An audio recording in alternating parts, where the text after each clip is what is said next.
Welcome to Monday, May 4th. Thanks for tuning in to the Day Weather Podcast. Well, summer's not here yet, folks. I know it's been tantalizingly close and been feeling like it lately, but as we've been warning you, you always got to get through the middle to the end of May before we're in the clear, and we'll show you that here in a moment. Now, this week is going to be mild, but not as warm as last week. It's not going to be terrible, but we kind of got spoiled last week with all those warm temperatures. We have a cold front due Thursday and Friday. Very cold May weather is tantalizingly close to us by this weekend and into early next week. We continue to need to keep an eye on it. We talked about this on Friday, that there was going to be a big plunge of unseasonably cold air heading into the nation's midsection during the middle to the end of this week and over Mother's Day weekend, and that's still on tap.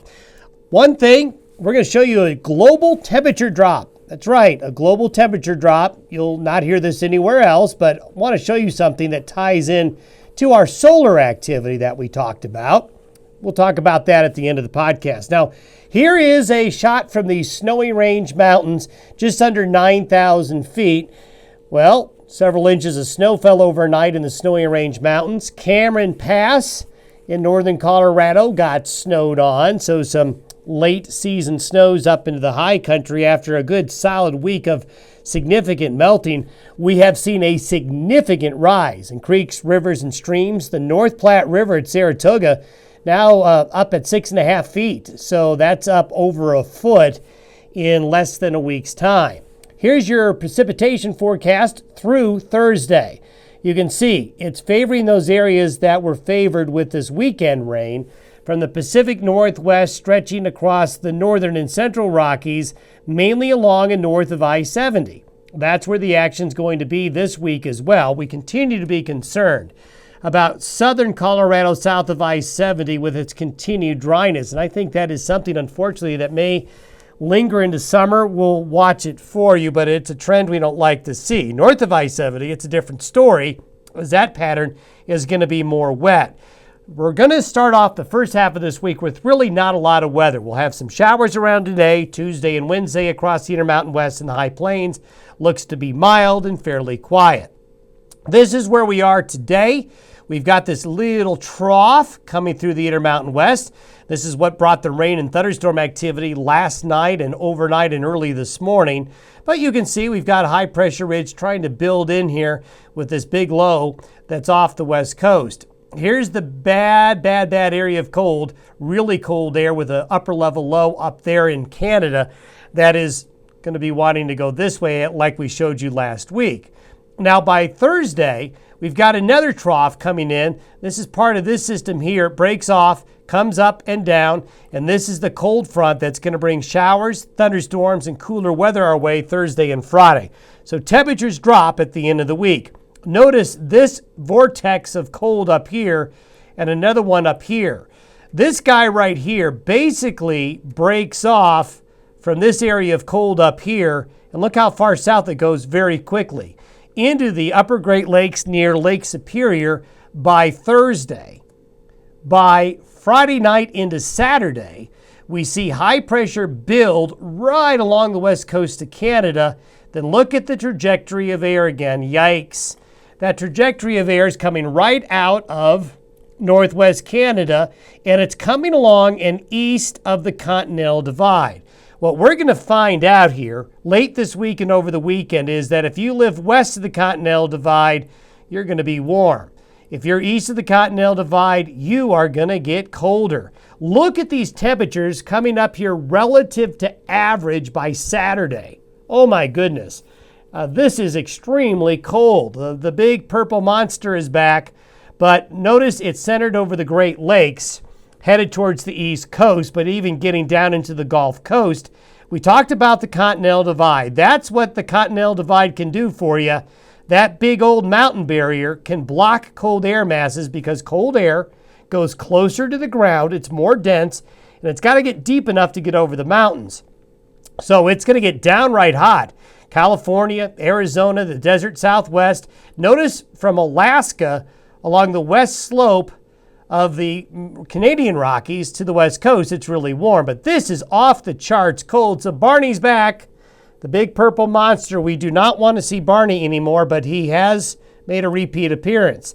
This is by Mother's Day Sunday. Notice there really isn't much relief. The colder air does back up here into Colorado and Wyoming a little bit more. So it is likely going to cool off considerably by the weekend based on the latest trends, with the worst of the cold not here, but in this part of the country here. There could be lake effect snow in May in the Great Lakes in parts of the northeastern United States. That is really, really cold for early May. This is what the snowfall forecast looks like between now and the middle of next week. So you can see, yes, mountain snow and some snow maybe on the plains. So again, we've got to get past the second and third week of May before we can really breathe easy. That's usually the case despite the record heat that we experienced in many areas late last week. Now, I wanted to end on this solar activity because things we've been talking about are coming to fruition. First of all, sunspot activity has gone away. We had 3 sunspots at one moment in time last week, but over the weekend, sunspots went away, although this little circle here shows maybe one forming. But one thing we've been talking about over the last several months is that we're deep into solar minimum, the biggest solar minimum in over 100 years, and that there is a connection between solar minimums and global temperatures. It's not a one-to-one thing where you get no sunspots and automatically it cools off. It takes time because the ocean basins tend to cool off during solar minimums, because during solar minimums you have as much as 2% more cloud cover, especially over the ocean basins, which cool things off gradually. What I want to show you here is the right end of this scale. What we're showing you here are from the University of Alabama at Huntsville, satellite-based global temperature measurements. The satellite-based temperature measurements are much more reliable than the standard thermometers, which have been used for a long time, because thermometers on the ground are biased towards urban heat island. Thermometers are put at airports. You get all this heat contamination, but satellite's a better representation of what's going on. However, we only have satellite data back to 1979, so it's not a very long record. But I want to show you what's gone on here over the last 2 months with global temperatures. For April, the global temperature was pretty warm, about 0.4 degrees Celsius above normal, which normal would be this 0 line. But notice what happened from February's global temperatures relative to average, which were as much as 0.7 of a degree above average globally, has dropped all the way down to 0.38. Now, this is still warm. Notice the graph here. Notice that global temperatures since 2012 have been above the 30-year average. But this drop in temperature right here is the biggest 2-month drop on record. It's only just slightly behind this drop here. Now, interesting enough, if you go back, let's look at solar minimums. Reaching a solar minimum in 2020, reaching a solar minimum in 2009, reaching a solar minimum 1998 to 1999.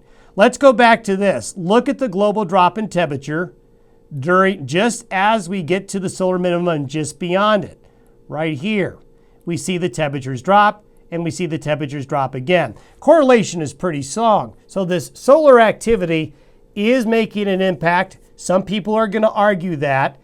I think it's definitely up for argument, but the correlation is definitely there that these solar minimums have long-term impacts on the weather. So we'll be watching these temperature anomalies as we go through the rest of 2020 and into 2021. If we continue to see this drop, and we likely will, all you got to do is go back and look at these other solar minimums to see where the temperatures drop. It's pretty predictable. This drop in global temperatures will make the Pacific colder, which definitely points to likely La Nina, late fall, early winter, 2020-2021. So this does not mean there's an ice age coming. Global temperatures are still above normal, but they are definitely responding to the solar activity. Thanks for listening and watching the Day Weather Podcast. We'll be talking to you on Tuesday. Have a good